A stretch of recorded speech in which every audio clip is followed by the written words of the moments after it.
سردار مہتاب احمد خان عباسی صاحب موجود نہیں ہیں. سید ناصر علی شاہ صاحب.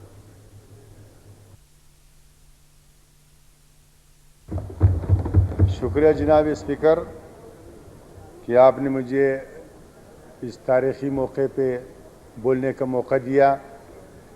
تاریخی موقع اس لیے ہے کہ 73 کا آئین 33 سال کے بعد اپنی اصلی شکل میں بحال ہونے والا ہے.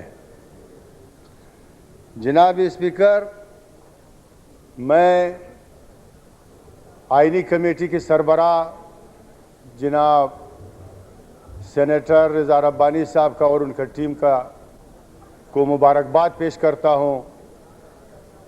پاکستان کے عوام کو مبارکباد پیش کرتا ہوں.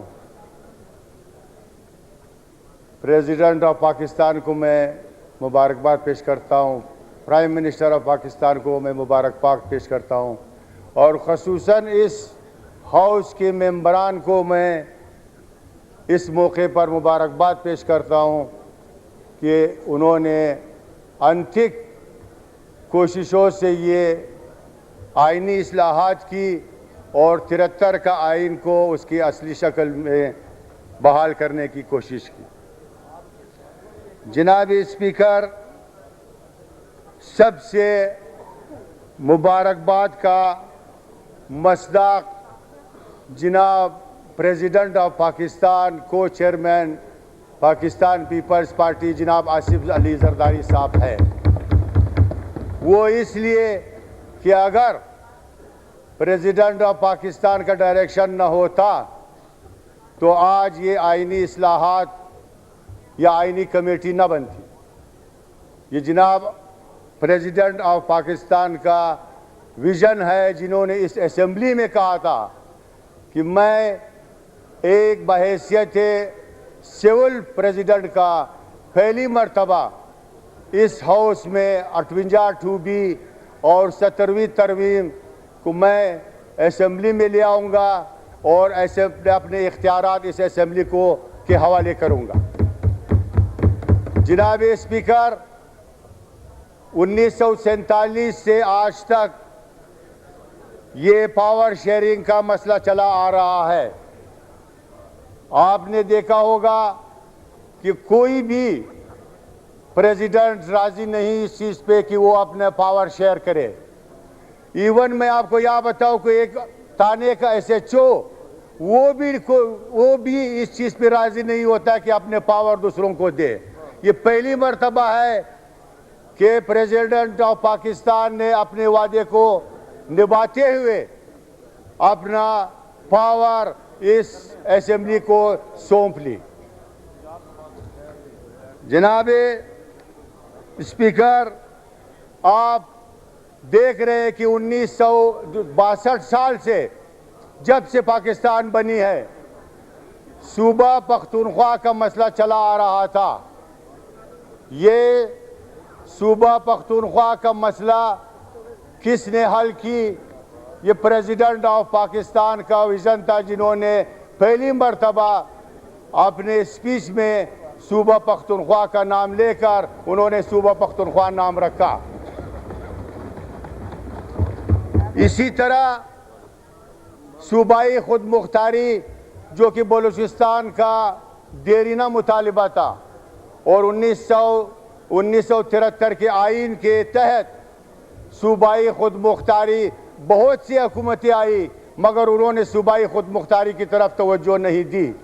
یہ پہلی مرتبہ ہے کہ اس موجودہ حکومت نے، پاکستان پیپلز پارٹی کی حکومت نے، صوبائی خود مختاری 1973 کے آئین کے تحت ہمیں دی جا رہی ہے، جو کہ چند دن میں یہ نافذ العمل ہوگا. جناب اسپیکر، کنکرنٹ لسٹ جو کہ آج تک چلا آ رہا تھا وہ انشاءاللہ تعالی کنکرنٹ لسٹ بھی اس موجودہ حکومت کی ایک کارنامہ ہے. اور جو ہماری اصلاحی کمیٹی بنی تھی انہوں نے اس لسٹ میں شامل کیا کہ کنکرنٹ لسٹ کو ختم کیا جائے گا اور صوبوں کو اس کے اپنے وسائل میں 50% حصہ دی جائے گی.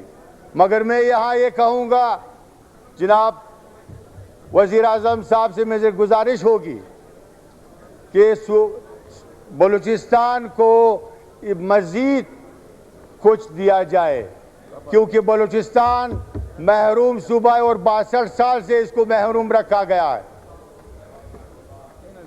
جناب اسپیکر، یہاں پہ میں وسائل کا کچھ ذکر کروں گا جو ہمارے بلوچستان کے وسائل ہے، جیسے سندک پروجیکٹ، ریکوڈیک پروجیکٹ. یہ پروجیکٹ 2012 میں سندک پروجیکٹ ختم ہو رہی ہے. یہ پروجیکٹ جب ختم ہوگا اس کو بلوچستان حکومت کے حوالے کی جائے. اور اسی طرح جو گوادر کا مسئلہ ہے، گوادر میں جو ایک ایگریمنٹ کی گئی ہے گوادر پورٹ اور سنگاپور پورٹ کے درمیان، اس میں گوادر پورٹ کو کچھ بھی نہیں مل رہی. جو کچھ مل رہا ہے وہ سنگاپور پورٹ کے حوالے ہے. تو یہ اس ایگریمنٹ کو کینسل کیا جائے، اس ایگریمنٹ کو ختم کیا جائے اور نیا ایگریمنٹ یہ بلوچستان کے حکومت کے حوالے کی جائے. جناب اسپیکر، بلوچستان کا قومی اسمبلی میں سیٹ کو بڑھایا جائے. بلوچستان کا صرف اور صرف 14 قومی اسمبلی کا اس موجودہ پارلیمنٹ میں سیٹ ہے، 3 خواتین کا یعنی 17، جبکہ پنجاب کا صرف اور صرف خواتین کا جو سیٹ ہے وہ 35 ممبر ہیں یہاں پہ. تو میرا یہ کہنا ہے کہ بلوچستان کا جو سیٹ ہے اب اس قومی اسمبلی میں سیٹ بڑھائی جائے.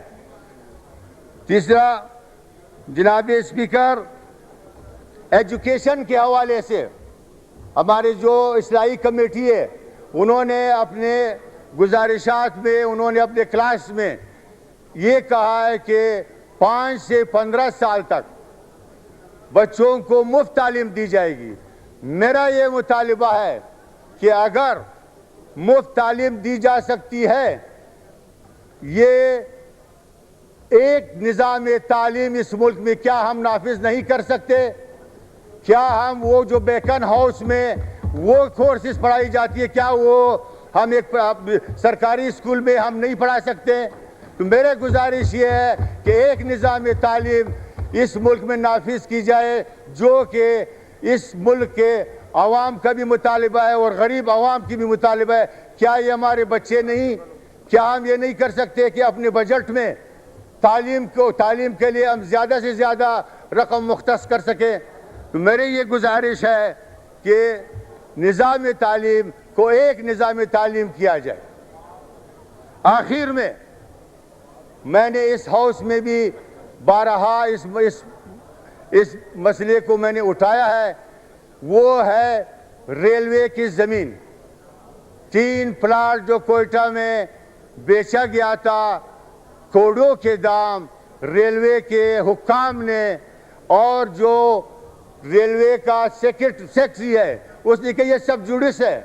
میڈم اسپیکر سے بھی بات ہوئی، انہوں نے کہا کہ ہم سینس آف دی ہاؤس لے کے یہاں ایک اسپیشل کمیٹی بنائیں گے جو اس کی تحقیقات کرے. تو میرا یہ مطالبہ ہے کہ ایک اسپیشل کمیٹی بنائی جائے اور ریلوے کے زمین کا تحقیقات کیا جائے. اس کے ساتھ ہی میں ایک بار پھر آپ سب کو، پاکستان کی عوام کو مبارکباد پیش کرتا ہوں. Thank you sir. صاحبزادہ فضل کریم صاحب.